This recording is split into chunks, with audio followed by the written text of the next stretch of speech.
And good morning, Sault Ste. Marie and Algoma. Welcome to the Special Report Morning Edition. We're sponsored by KC Securities. Thank you very much to KC Securities and Daniel, the owner there. Good morning, Colette. Good morning. Well, if I wasn't awake, I'm awake now.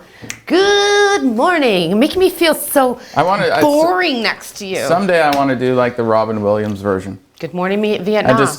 I gotta let it rip. Yeah, just let it rip. Good morning, Vietnam. Hey, what's so the weather this morning? Rain.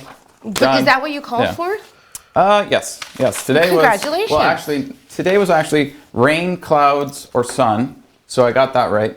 Oh, right. This was a mixed bag. Yes, today is the mixed bag of it could be anything. Anything between 0 and 15. It was like between 1 and 15. Oh, okay. We've tightened that up a little bit now. It's between 13 and 3. So it's a little. Right. So sorry, just you 10 lost points. the 15. That's We went down to 13. Yes, so 13 today is the high. It could be rain, sun, or clouds. We like to be precise here with our weather. That's awesome. We are very detailed. But 80% chance of rain. So there's going to be rain.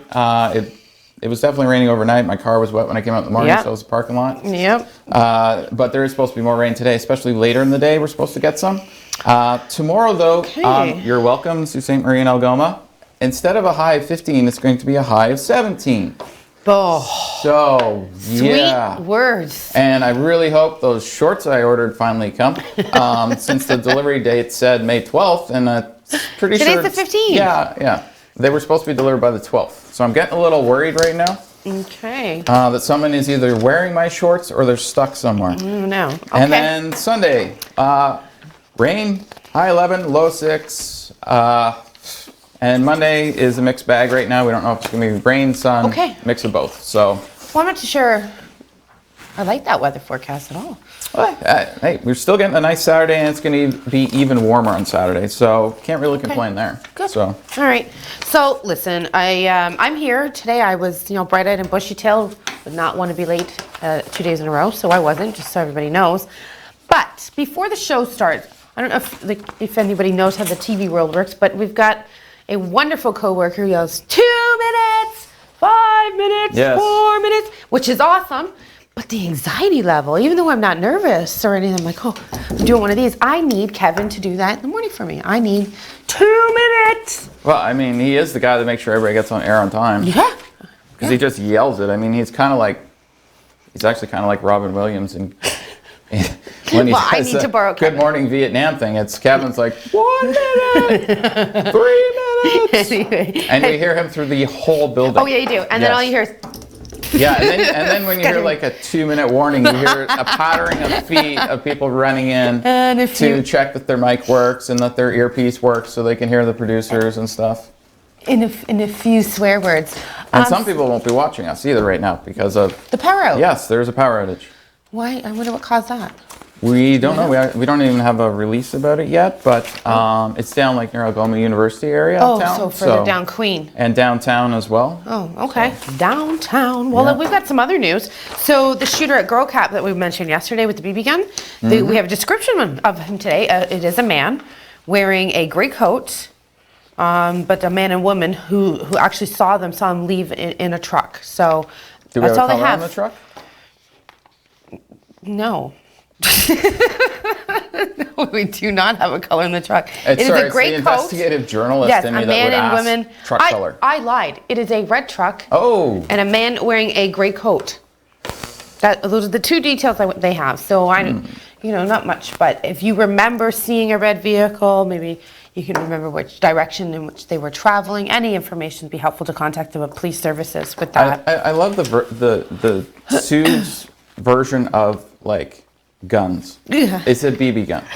Yeah. I mean, you watch the Miami news and the first 5 stories are shootings with not a BB gun.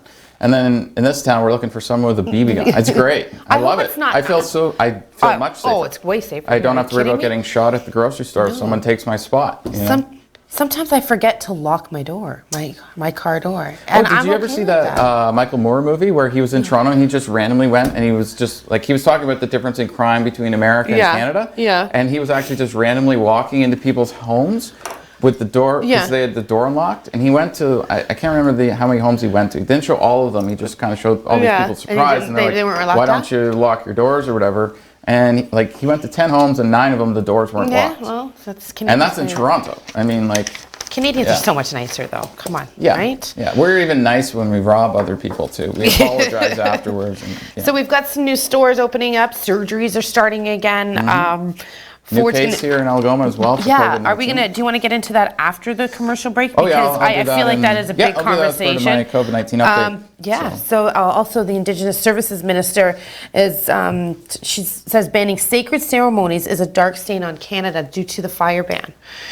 So they can go on despite COVID-19 restrictions with the leadership of the First Nations chiefs.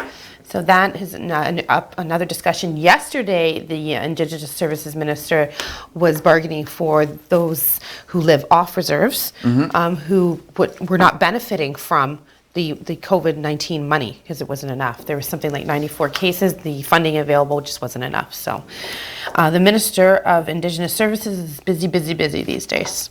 So are they allowed to go forward with all ceremonies then? Is that? They are. This says concerns that ceremonies would be pushed underground surfaced after the RCMP was dispatched to a Saskatchewan First Nation, where people were holding a Sundance ceremony.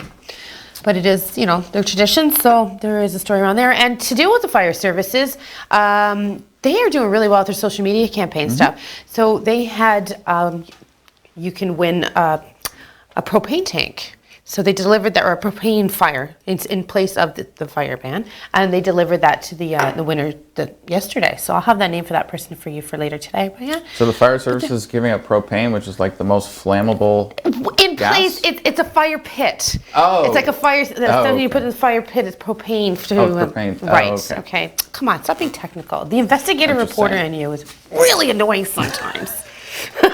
I'm just kidding. Really. No, it is. It's annoying to me too.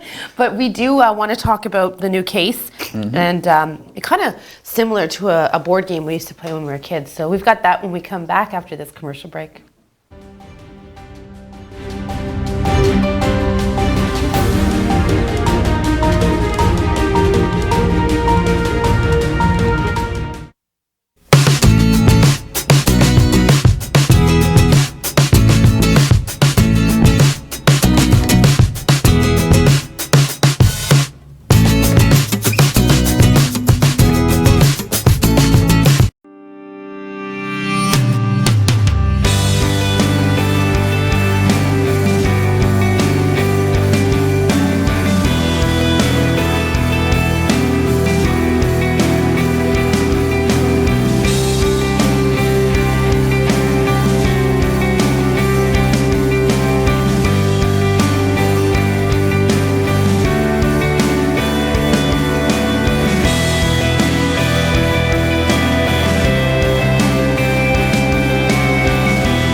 Welcome back. We want to thank Casey Security for their sponsorship and say good morning to Dan and Andy this morning. I hope they're doing well and enjoying this TGIF. I know they have a show coming up as well soon, so good luck to your show. Yes, Andy's show's on at 9 a.m. Oh, good. Okay, so there's a board game that we used to play as kids called Guess Who, and it'd be super awesome. So I would have a board. Oh, there it is. Loved it. That's the old school version. So I would be red because I'm a girl, and you'd be blue because, well, you're a boy. So you pick a card, and I have to try and guess who that card is. Are you bald? Do you have blue eyes? Do you have black eyes?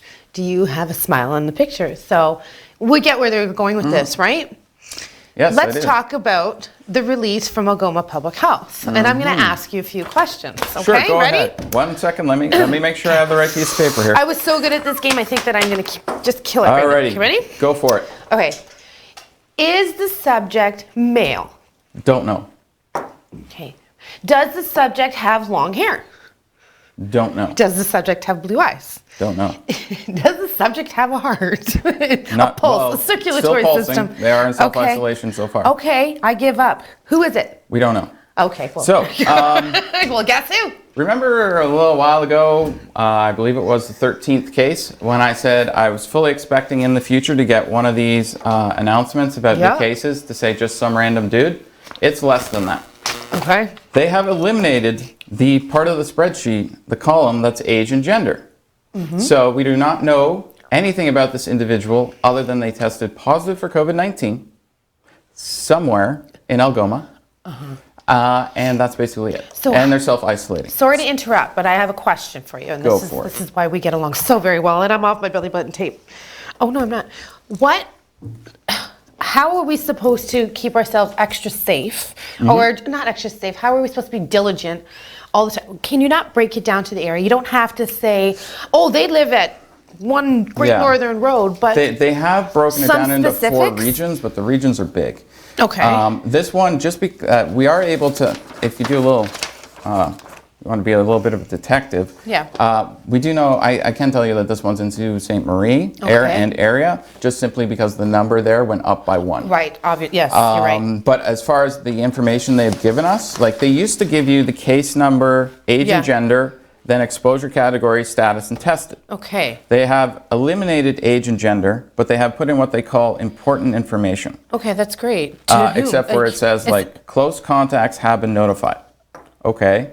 And then the rest is basically to stop the spread, social distance, wear masks, all that type of stuff that we already know. Which doesn't actually need to be on the actual thing here to tell us, but literally that's all they've told us. Okay, I have to cut in again. So what do other public health authorities, what are they doing? What are they giving out? Way more information. Let's do a comparison here. Well, other regions and areas, they're giving you age, they're giving you the gender, they're giving you very precise locations. They're not giving out people's house numbers or anything like that. Nor should they. Nor should they for privacy reasons. Sure. But like they have broken, like Algoma's huge, okay? It's 700 kilometers wide. Sure. And we've broken it down into 4 areas that are still massive areas.